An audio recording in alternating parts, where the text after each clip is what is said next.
Bismillahirrahmanirrahim. Assalamualaikum warahmatullahi wabarakatuh.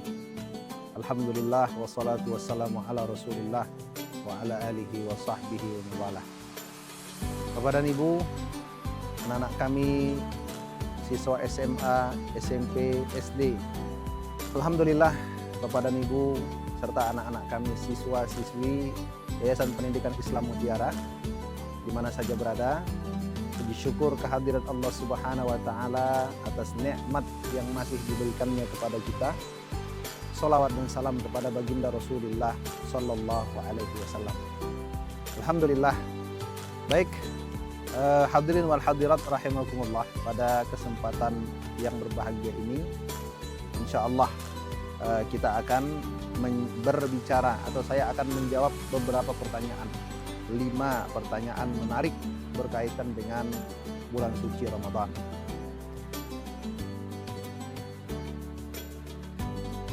Ada pertanyaan yang mungkin kita pun sering bertanya-tanya terkait Ramadan ini. Mengapa Ramadan itu dikatakan sebagai syahrul mubarak, bulan yang diberkahi, dipenuhi dengan keberkahan.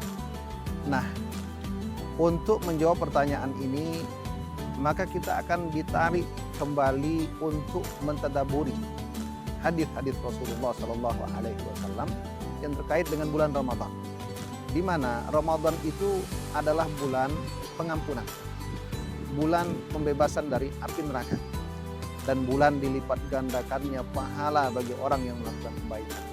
Nah, 3 sisi ini menjadi salah satu bukti mengapa Ramadan disebut dengan syahrul mubarak.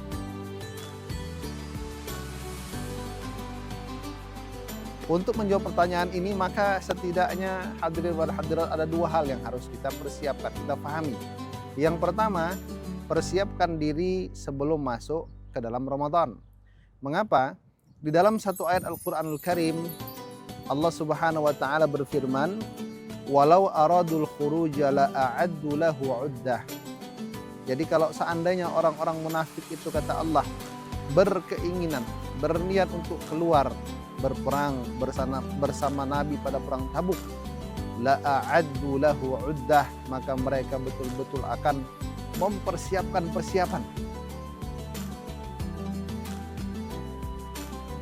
Nah, ada lagi pertanyaan yang sering kita dengar. Mengapa puasa menjadi bulan, atau mengapa puasa menjadi salah satu amal ibadah yang akan menyebabkan seorang yang melakukannya menjadi hamba yang bertakwa? Maka ini dapat kita lihat dari praktek dari ibadah puasa itu sendiri, di mana dia mengajarkan bahwasanya kita selalu merasa diawasi oleh Allah Subhanahu wa taala. Puasa itu menghadirkan rasa, menghadirkan kesadaran bahwasanya kita selalu diawasi oleh Allah Subhanahu wa taala. Nah, rasa itu adalah merupakan wujud dari yang namanya ketakwaan kepada Allah Subhanahu wa taala. Ada lagi pertanyaan yang menanyakan tentang penyebab mengapa Lailatul Qadar menjadi salah satu malam kemuliaan. Gitu. Nah, terkait dengan pertanyaan ini, maka penyebabnya adalah kenapa Lailatul Qadar, ada satu malam di bulan Ramadan itu dikatakan Lailatul Qadar, karena karena nilai daripada malam tersebut dari sisi pencatatan kebaikan di sisi Allah Subhanahu wa taala, bila hamba itu melakukan ibadah, itu seolah-olah dia melakukan ibadah dengan ukuran yang lebih baik daripada dia melakukannya selama 1000 bulan. Jadi di satu malam Al-Qadar itu nilai kebaikannya lebih dari 1000 bulan bila kita melakukannya. Nah, kemudian Lailatul Qadar itu juga adalah malam kemuliaan. Kenapa? Karena pada malam itu Allah Subhanahu wa taala menurunkan malaikat-malaikat untuk mendoakan kebaikan kepada orang-orang yang beribadah di malam tersebut.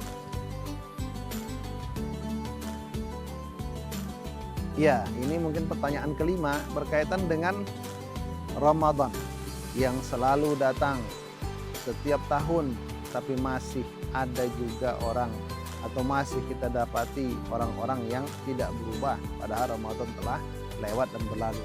Ini terkait dengan atau berhubungan dengan niat awal ketika seseorang memasuki Ramadan. Kenapa? Niat awal memasuki Ramadan itu menentukan akhir dari Ramadan tersebut. Seseorang yang ketika Ramadan dia berniat untuk memaksimalkan ibadah, berniat untuk menyempurnakan ketakwaan, maka ketika Ramadan berakhir, Allah Subhanahu wa taala akan memberikan hasil sesuai dengan apa yang sudah dia niatkan tersebut. Demikian hadirin dan hadirat rahimakumullah, mudah-mudahan Allah memberikan keberkahan, memberikan ketakwaan kepada kita. Billahi taufiq wal hidayah. Wassalamualaikum warahmatullahi wabarakatuh.